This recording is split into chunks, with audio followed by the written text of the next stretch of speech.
자, 여러분들 반갑습니다. 별난경 없이도 합격하는 자소 팁 특강의 진행을 맡게 된 이 책의 저자 해커셋을 강의하는 권준영입니다. 사실 이제 여러분들하고 이제 팁 특강을 지금 진행을 이제 여러 가지 파트로 나눠 진행을 하고 있는데, 사실은 이제 진행을 하다 보니까 이 책을 제가 한 3달 정도 썼습니다. 물론 이제 여러 가지 강의나 기본 해커셋 활동을 다 진행을 하면서 썼는데, 새록새록 지나가네요. 나름 굉장히 힘들었고 고민했고, 특히 이제 팁과 관련돼서도 여러분들에게 이제 어떤 내용을 전달하는 게 책상으로 내용이 가장 좋을까 이런 고민을 했었던 그런 기억이 납니다. 특히 제가 그 말씀을 드리는 게 이 파트 2에 이제 6번째에 있는 1-6번째에 있는 익스피리언스와 관련된 팁을 세팅할 때 진짜 좀 고민이 많았던 것 같아요. 그러니까 왜냐하면 이와 관련돼서 여러분들에게 드릴 팁이 많은데 무한대로 실을 수는 없고, 그럼 어떤 것들이 가장 효과적일까에 대한 고민이 있었던 그런 기억이 있습니다. 자, 그래서 그중에서 여러분들이 가장 많이 물어보고, 그다음에 여러분들이 가장 힘들어하는 그런 부분들을 딱 픽해서 딱 팁으로 담아봤으니까 같이 좀 얘기를 나눠보면 좋을 것 같습니다. 같이 한번 보도록 하시죠.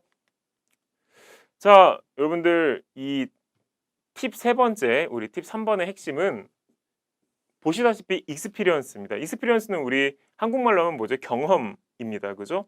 이 경험의 핵심은 여기서 이제 우리가 강조하고자 하는 건 이 나의 채용 이유, 내가 이 직무에 왜 채용돼야 되는가에 대한 논리를 세팅할 때 성격도 있을 것이고 소통도 있을 것이고 여러 가지가 있을 거잖아요. 그죠? 여기 이제 책에는 7가지가 제시되어 있고요.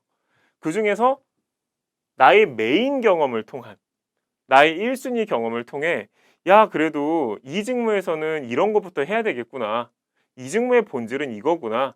이 직무는 이런 걸 조심해야 되겠구나라는 정도의 인사이트를 배웠다라는 주장이 가능해야 되는 것이죠. 메인 경험을 통해서. 자, 그런 의미에서 익스피리언스는 여러분들의 나의 직무와 관련된 채용 이유를 설명할 때 가장 핵심이 되는, 그리고 어렵고 여러 가지 고민이 있을 수밖에 없는 부분이라고 생각합니다.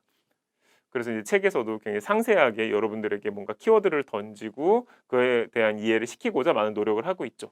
자, 그런데 여러분들이 이제 그러면 이제 공감을 해서 쓴다 이거예요. 그래, 내가 품질 직무에 적합하다라는 논리를 설정하기 위해선 성격, 소통, 지식, 태도, 궁극 포부 이런 것도 중요하지만 나의 메인 경험을 통해 야, 품질 직무가 이런 거야 라고 깨달은 걸 분명히 어필해야 되겠구나라는 거에 공감을 했어요, 여러분들이. 그래서 이제 세팅을 할 거예요. 막 쓸 겁니다. 책에 있는 대로. 근데 이제 많은 학생들이 공통적으로 이런 질문을 하더라.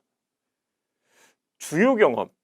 그러니까 같은 레벨이나 같은 수준의 경험이 저는 좀 많은 편입니다. 여러 개입니다. 그래서 이제 어떻게 해야 될지 모르겠다. 이와 관련돼서 어떤 걸 1순위로 해야 될지 모르겠다. 이 정도의 이제 고민을 전달해 주시는 경우가 있죠. 솔직히 여기까지 이제 보고 일부 친구들은 야, 무슨 이런 고민을 해, 많으면 좋은 거지 이런 생각 하실 수 있지만, 사실은 이 친구들이 무슨 엄청난 경험들이 많아서 못 고른다기보다는 고만고만한 경험이 많다는 거고, 사실은 대부분의 학생들이 그렇고 저도 옛날에 그랬었던 기억이 납니다. 자, 그래서 이제 여러분들 이렇게 한번 고민해 봤으면 좋겠다라는 거죠. 여기 이제 제가 생각하는 답은 여기 나와 있는데, 예를 들어서 품질 직무, 아까 이제 품질을 지원했다는 전제로 우리가 가는 거니까 이 품질 직무를 써요. 그러면 오케이, 익스피리언스에서 이제 인사이트를 어필해야 되는 거잖아요. 그죠? 근데 이제 세팅을 이걸로 했다 이거예요. 나 나름대로 그래, 품질 직무는 생산이랑 객관화된 소통, 중립적인 소통이 참 중요한 것 같아 라는 걸 깨달았고 그걸 발휘했어 라는 게 이제 어떻게 보면 익스피리언스를 통한 인사이트 파트인 거죠. 여기서 우리 강조하고 싶은 예를 들면, 그럼 이제 여러분들이 야, 이거를 어떤 걸 통해 어필하지? 뭔가 이렇게 품질과 생산의 객관적 소통이라는 걸 꼭 어필하고 싶은데 어떻게 될지 모르겠다. 그랬을 때 나름 내려오는 단계를 이렇게 세팅했으면 좋겠다라는 거죠. 자, 우선 1순위는 인턴이나 계약직이나 직무에 대한 아르바이트. 즉 여러분들 품질이면 편의점 아르바이트는 해당이 안 되겠다. 그죠? 이와 관련된 것들 중에서 내가 익스피리언스를 도출할 수 있는지를 1순위 검토할 필요가 있다. 근데 이게 없어요. 안 돼. 그러면 그다음에는 공신력 있는 직무 유관 활동. 이게 뭘까요? 우리 문과분들 같은 경우에는 서포터즈 활동이 대표적이라고 볼 수 있고, 문이과 공통적으로는 공모전이 있을 것이고요. 또 우리 이과분들은 출품을 하거나 여러 가지 이제 행위들이 있습니다. 그래서 이게 2순위이다. 근데 이것도 없다라고 하면 전공의 프로젝트 혹은 큰 과제, 즉 자잘한 과제 말고 꽤 유의미한 큰 과제에서 야, 내가 그 과제를 해보니까 그래, 품질 직무를 접근할 때 이렇게 접근해야 될 것 같아. 그래, 품질 직무는 이것부터 시작해야지. 인사 직무는 이게 중요해 라는 걸 깨달았어? 3순위. 근데 이것도 없어요. 이것도 안 돼. 그러면 그 다음 단계가 뭐예요? 맨 마지막이 동아리 봉사활동 단계로 내려오는 겁니다, 여러분들. 이 말은 뭐냐면 여러분들이 나름 경험에 대한 레벨을 측정할 때 이 순서대로 내려와서 익스피리언스를 세팅해야 여러분들 유의미한 결과를 만들어낼 수 있다. 이고 가능한 이 기타 활동까지 내려오지 않도록 여러분들 경험이 어느 정도 세팅될 필요는 있다라는 정도의 말씀을 드리고 싶습니다. 자, 그런데 이렇게 이제 나누는 거는 생각보다 어렵지 않죠. 왜냐면 여러분들이 큰 범주에서 맞아, 난 인턴 경험 있어 없어? 대형 프로젝트 중에 뭐가 제일 나한테 메인이야? 이거 쉽게 도출할 수 있으니까. 그런데 생각보다 더 많은 어려움을 겪는 게 오히려 이 밑에 있는 부분입니다. 가령 직접 업무 경험이 1순위잖아요. 그래서 직접 업무 경험 어필을 하는 거야. 그래서 직접 업무 경험 나 나름 인턴, 그다음에 계약직, 그다음에 인턴 한 번 더 있어. 인턴 두 번째 걸 가지고 뭔가 어필해야지. 와, 그런데 나름 어쨌든 자기소개서에 익스피리언스와 관련된 내용을 쓸 때는 경험 베이스를 하나로 써야 되는 과제는 있는 거거든요. 경험을 막 여러 개를 나열어 쓸 수 있는 게 있고, 사실 우리가 이 나의 채용률을 세팅을 할 때는 메인 경험 하나를 가지고 어필해야 되다 보니까 인턴 경험 두 개를 다 쓰기는 적절하진 않은 거죠. 이 소스를 만들 때. 자, 그랬을 때 제가 여러분들이라고 한다면 실제 여러분들이 이제 수행할 직무의 일과 프로세스와 가장 유사한 것을 선택하는 게 1순위여야 될 것 같고요. 그게 아니라면 4주짜리보단 8주, 7주짜리보단 12주, 수행기간이 긴 경험을 2순위로 검토하고요.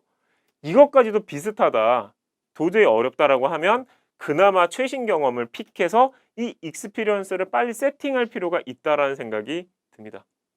즉 여러분들 지금 경험이 나열되고 경험에 대해 정리한 것들 중에 오케이, 이거 없나? 오케이, 여기 있다. 그럼 여기서 오케이, 근데 한 2개 정도 공모전 있네.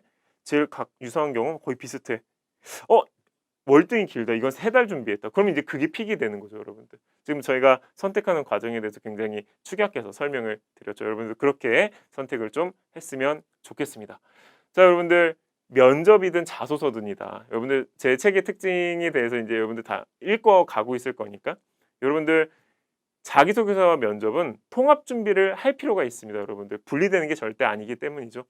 면접에서도 가장 효과를 발휘하고 왜 당신을 뽑아야 돼요? 라고 물어볼 때 여러분들 어떤 주장이 가능할까요?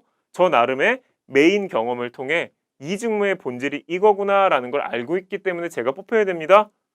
자기소개서에 당신의 강점이 무엇입니까? 당신의 최대 경쟁력이 무엇입니까? 쓸 수 있겠죠. 반드시 이 순위를 다소 내리더라도, 그리고 이런 검토를 면밀히 해서라도 하나 이상의 익스피리언스 꼭 정리하셨으면 좋겠습니다. 자, 여러분들 여기까지 어떻게 보면 이제 가장 어렵다고 할 수 있는 익스피리언스 설명을 드렸습니다. 저는 또 다른 팁, 또 다른 유튜브 영상을 통해 찾아뵐 수 있도록 하겠습니다. 여러분들 고생 많았습니다.